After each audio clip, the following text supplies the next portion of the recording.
Kali ini gua akan bahas tentang 3 kunci kekayaan. Lu dengerin gua ya, dalam 1 tahun ke depan kalau lu dengerin video gua baik-baik di sini, gua yakin hidup lu akan berubah. Lu pernah ngerasa gak sih tahun baru? Coba lu bayangin tahun baru itu kapan? Tahun baru itu kerasanya kayak baru kemarin. Ya, tapi sekarang itu udah mau habis Februari, udah mau ke Maret. Nah, gua mau tanya di sini, di saat ini Februari udah mau habis ke Maret, apa yang lu sebenarnya udah janji ke diri lu sendiri? Gua tanya, apakah hidup lu udah ada perubahan? Apakah keluarga lu udah ada perubahan? Apakah lu udah berhasil angkat derajat keluarga lu? Atau lu masih jadi pecundang sama yang malu-maluin itu? Apa yang lu udah lakuin? Ya, nggak kerasa kan 1 tahun tuh udah berlalu, nanti 2 tahun berlalu, 3 tahun berlalu, lu 10 tahun, 20 tahun lu jadi cuman jadi pecundang. Lu kalau cuman jadi orang yang bodoh ya, udah bodoh, arogan dan pemalas, lu cuman malas-malesan seperti itu, akan ada orang kaya gua ya, yang ngambilin piring nasi lu setiap hari. Lu ketika bangun mikir, "Ah, yang mau gua kerjain hari ini gua kerjain besok aja."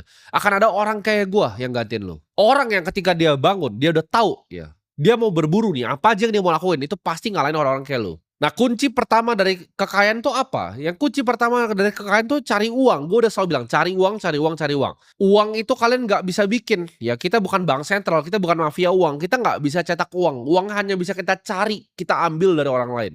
Uang itu harus datang dari tangan orang lain, ini yang kalian harus paham. Ketika gue bilang di sini ya, hidup gue itu cuma tentang kerja. Gue bangun pagi udah tahu apa yang mau gue kerjain. Banyak yang mungkin dari kalian mikir ya, "Oh, gue nggak mau hidup kayak dia tidak menyenangkan." Kalian salah, buat orang-orang seperti gue, hidup gue itu sangat menyenangkan.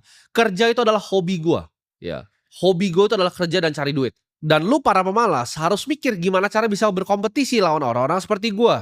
Lu jangan pernah mikir ya, ketika lu kerja di sebuah perusahaan nih, misal lu cuman karyawan, lu manajer ya kan, apa yang lu kerjain itu udah cukup. Selalu ada hal lain yang bisa dikerjakan. Ini prinsip gue dari gue kecil ya.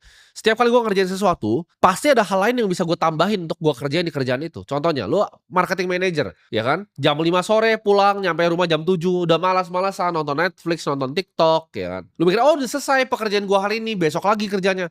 Enggak, kalau gue jadi lu, gue mikir, oke, misalnya gue marketing manager di perusahaan FMCG, apa yang gue bisa lakuin? Oke, gue bisa jadi konsultan ke B2B, ya gue cari brand yang mau gue jadi bantuin konsultan, gue tuker lagi waktu gue ini yang nggak berharga ini untuk uang.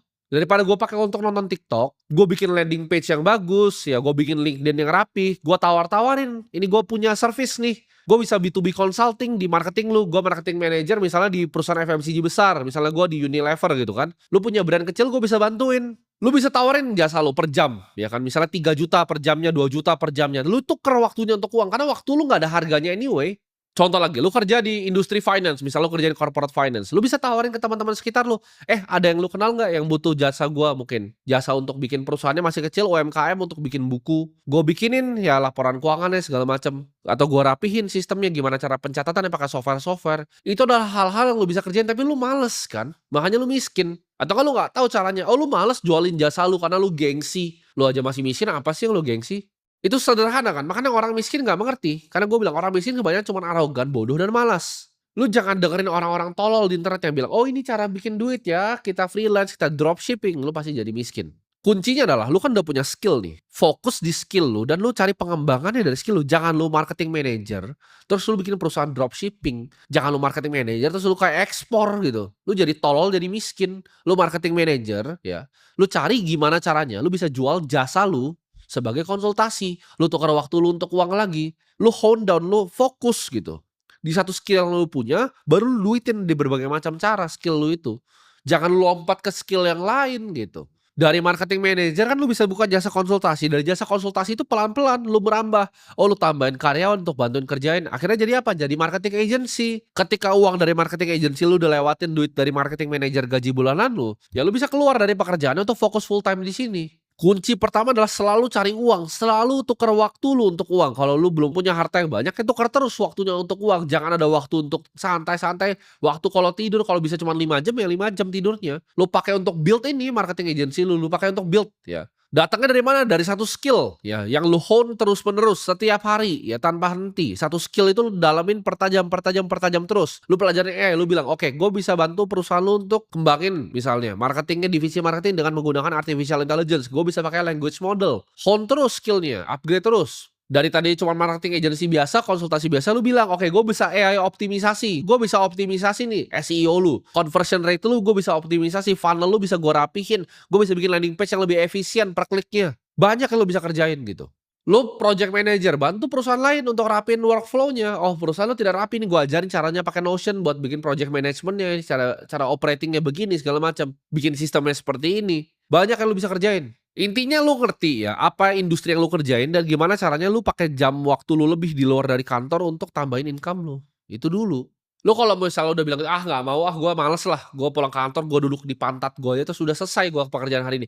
Ya udah, ya gua nggak masalah karena video ini kan gua bikin untuk lu mau jadi kaya, kalau mau jadi miskin ya silakan, gua nggak peduli juga. Gua nggak bikin videonya judulnya kunci 3 cara untuk jadi bahagia, enggak. Ya gua bilang 3 kunci untuk jadi kaya. Lu mau happy jangan cari gua, lu mau sehat juga jangan cari gua nggak ngerti. Tapi kalau lu mau jadi kaya, gua ngerti banget cara jadi kaya. Dan gimana caranya untuk lu bisa persisten, lu bisa fokus untuk melakukan itu, karena itu adalah sangat capek. Ini gue kasih tahu di periode hidup lu, akan ada waktu di mana titik lu benci banget ya, dengan apa yang lu kerjain. Gue juga pernah, ya zaman dulu gue benci banget apa yang gue kerjain, tapi tetap gue kerjain ya, day after day ya. Hari demi hari gue nggak pernah skip, gue kerjainnya gue telan aja tainya gitu. Lu kira gue seneng jualan sedotan stainless? Lu kira gue sedang jual minyak rambut? Gue nggak peduli kura-kura itu mau mati, semua gue nggak peduli. Ya gue lakukan itu karena gue harus. Karena orang tua gue butuh makan. Gue selalu bilang, orang paling kaya di Cina itu yang jualan air kemasan, Nongfu Spring. Dia nggak peduli dengan air kemasan itu. Dia cuma di situ untuk bikin duit. Akan ada periode di mana rasanya hidup lu udah coba yang terbaik, tapi rasanya nggak kemana-mana. Tapi lu harus force terus, lu paksa terus gitu. Kayak roket yang mau ke atas gitu. Ketika udah ketemu resistance, ya itu akan sulit sekali. Tapi ketika udah keluar ke ruang angkasa, akan gampang. Jadi lu cuma perlu dari tanah sini keluar angkasa. Kalau jalannya mudah, semua orang akan cari jalan yang gampang ya. Gue bilang hidup ini mirip sama Squid Game. Kita ada 500-600 orang di sini, cuman satu yang menang. Tapi menang itu butuh apa? Butuh tusuk teman sendiri, butuh jorokin teman sendiri. Untuk lakuin apa yang orang lain gak mau lakuin. Ya. Ketika pulang, orang pada tidur, kita masih kerja. Hidup ini persis kayak begitu. Rewardnya akan cuma dikasih uangnya itu yang besar di atas cuma dikasih ke satu orang. Gak akan pernah dibagi ke orang banyak karena cuma satu orang yang dapat semua uangnya. Cuman orang-orang kayak gue yang dapat semua uangnya. Lu jangan mikir gitu, gue enak. Oke, gue punya duit triliunan di sini. Kalau lu punya duit 1 miliar aja enggak. Lu lihat apa yang udah gue lakukan untuk mendapat duit yang gue punya sekarang dan apa yang lu lakukan untuk cuma dapat duit kecil lu itu. Pengorbanannya beda. Lu harus punya tekad yang orang lain nggak punya gitu. Lu harus bisa melalui ya jalan-jalan yang menuju kesengsaraan gue bilang tadi. Akan ada periode lu males, akan ada periode lu capek banget gitu. Ada periode lu mau nyerah, lu main Squid Game ini lu mau ditusuk dari belakang gitu, udah ditusuk pakai garpu lu dari belakang. Tapi cara lu cabut garpunya lu colok lagi ke mata orangnya gitu kan, lu congkel keluar. Itu hidup. Gue nggak jamin kok, lu ngikutin jalan yang gue ambil ini ya, lu ngikutin ajaran gue ini, gue nggak jamin lu bisa jadi bahagia. Tapi gue jamin satu hal, gue jamin hidup lu berubah ya, dan lu jadi orang kaya. Dan gue kasih tahu rahasianya hidup ini ya. Dengan uang lu bisa bikin bahagia orang sekitar lu. Walaupun diri lu nggak bahagia nggak apa-apa. Tapi dengan uang tuh lu bisa bahagiain orang sekitar lu. Dan menurut gue itu adalah arti dari hidup. Ya, untuk orang lain bukan untuk diri sendiri. Untuk keluarga lu. Ya, orang tua lu bisa bahagia. Mungkin lu nggak bahagia. Karena gue bilang selalu kan, di setiap keluarga tuh selalu ada satu orang yang mungkin dia lebih nggak bahagia dibanding yang lain, tapi semuanya jadi bahagia karena dia. Jadilah orang yang seperti itu. Itulah artinya jadi manusia sejati menurut gue. Kedua, ya, kunci pertama, cari uang. Tukar semua waktu lu untuk uang, ya itu kunci yang pertama. Kunci kedua, lu harus bisa untuk nyimpan uang. Ya, jangan kebanyakan gaya. Ketika gue punya duit ratusan miliar di rekening gue baru beli supercar.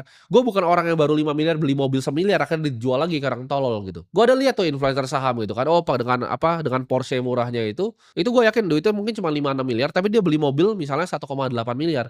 Akhirnya apa? Dijual lagi, ya di listing lagi di OLX gitu. Jangan jadi orang-orang gembel seperti itu gitu, ya. Gua itu sewa apartemen itu bertahun-tahun sebelum gua akhirnya bisa bangun penthouse yang gua impikan. Ketika uang gua udah banyak sekali, ya, gua cuman pakai 2-3% dari harta gua untuk bangun rumah impian, baru gua bangun. Gua nggak uangnya misalnya 10 miliar gua beli rumah 5 miliar, enggak. Gua bukan tipe orang seperti itu. Gua harus punya 10 kali bahkan 100 kali dari hartanya, baru gua beli. Jadi lu jangan baru bergaya-bergaya, ya kan? Baru duit misalnya 1 miliar udah beli BMW bekas seri 3 300 juta, ya kan? Buat nyari LC, jangan begitu hidupnya, ya. Misal nih lu dapat 10 juta ya gaji bulanan lu, terus lu bisa dapat tambahan tadi ada yang gue bilang tadi 5 juta. Lu simpen 70-80%, ini aturannya minimal ya, 80% dari tabungan lu tabung. Minimal itu kalau lu mau jadi orang kaya. Memang butuh pengorbanan gitu. Setiap kali lu mau beli sesuatu tunggu seminggu. Apakah bener-bener gue butuh ini atau enggak? Kalau enggak ya enggak, lu pengen beli dompet tunggu seminggu. Butuh banget enggak? Enggak gitu. Penting banget gak beli mobil baru itu? Kalau nggak penting ya beli mobil bekas. Penting banget gak beli rumah itu? Kalau nggak penting banget ya sewa apartemen. Nah itu kunci kedua ya.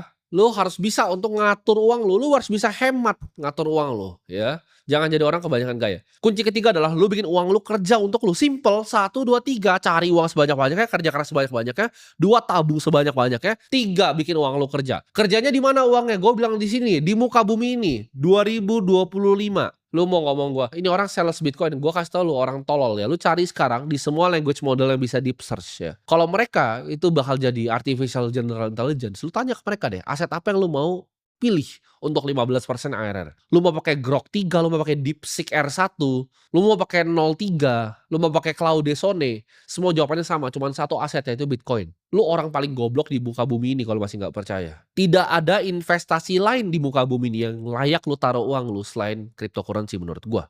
Ini adalah upside terjauh dalam generasi manusia. Ya resikonya minimal dan kalian bisa mendapatkan uang yang luar biasa besar. Lu jangan dengerin ya financial advisor yang ngajarin lu beli obligasi karena mereka semua masih naik Avanza sama Innova. Ya jadi nggak perlu didengerin. Nggak ada satu kata pun dari mulut mereka yang layak untuk kalian dengerin. Gue orang yang udah ngubah 2 juta sampai triliunan. Kalau ada orang dalam 10 tahun itu compound uangnya lebih cepat dari gue potong kuping gue sendiri. Tunjukin satu orang di Indonesia money manager yang lebih jago dari gue. Ya jawabannya nggak ada. Manfaatin kesempatan sekali seumur hidup ini. Di mana uang tuh 10 juta bisa jadi 100 juta. Di mana uang 50 juta bisa jadi 200 juta. Lu kerjanya keras banget, lu tabung keras banget. Lu bahkan tuker lagi semua waktu lu setelah pulang untuk uang. Semuanya lu belikan. Ya, strategi ini. Ini adalah era ketika minyak pertama ditemukan. Ini adalah era ketika listrik pertama ditemukan. Ya, ini era gak bakal datang 2 kali. Ya gak bakal datang lagi teman-teman. Dan ini kita sekarang hidup di mana era kripto itu ditemukan. Lu harus terobsesi untuk belajar. Selalu belajar terus. Cari teknologi, cari informasinya, cari edukasinya. Karena dalam 10 tahun ke depan, semua hedge fund di dunia itu tidak akan bisa cari yang namanya alpha lagi, keuntungan di atas market. Karena semuanya akan dikelola oleh AI.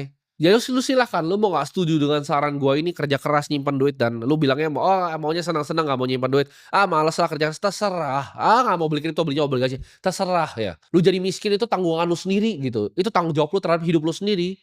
Gue gak perlu berdebat sama lu siapa yang benar gitu di sini. Gue juga gak peduli kalau lu mau jadi gembel di pinggiran jalan karena bentar lagi hidup lu juga gak ada, nyawa lu tuh gak ada artinya. Lu akan digantiin sama robot anyway. Jadi gue biasa-biasa aja ya karena 10-20 tahun lagi lu udah gak ada penting di dunia ini. Kalau lu tiap kali gue ngomongin kripto dia kayak aduh gue sukanya dia motivasi tapi gue gak suka ketika dia ngasih tahu tentang kripto. Lu orang paling goblok di muka bumi ini. Itu sama kayak bilang gue gak percaya internet tahun 1990. Ini teknologi di depan mata lu. Gue gak butuh ngeyakinin lu. Ya gue orang dengan duit triliunan, gue gak ada kepentingannya untuk ngeyakinin lo apapun ya. Lu mati juga gue gak peduli gitu kasarannya. Jadi jangan anggap kayak gue tuh mau coba untuk ngajak lu sesuatu gitu. Gak ada keuntungan yang gue dapetin dengan lu beli Bitcoin. Ini aset nomor 7 di dunia bos. Duit lu cuma berapa? Duit lu 100 miliar aja gak ada. Lu punya duit 1T juga kagak gerak asetnya. Gue yakin nonton ini kebanyakan duitnya di bawah 100 M. Masih orang-orang miskin gitu. Jadi nggak usah pikir-pikir seperti itu. Skeptis. Nanti lu kan ketika nanti udah banjir dunia ini ya. Lu cuma orang yang minta tolong gitu. Coba dulu gue dengerin Bitcoin. Tapi lu udah mati habis itu. 3 step ini lu lakuin. Gue yakin. Nggak usah jauh-jauh. 1-2 tahun ke depan aja. Hidup lu pasti berubah. Kerja sekeras mungkin. Tabung minimal 80%. Beli semua Bitcoin duit lu. Ya simple banget ya. Itu 3 kunci jadi kaya.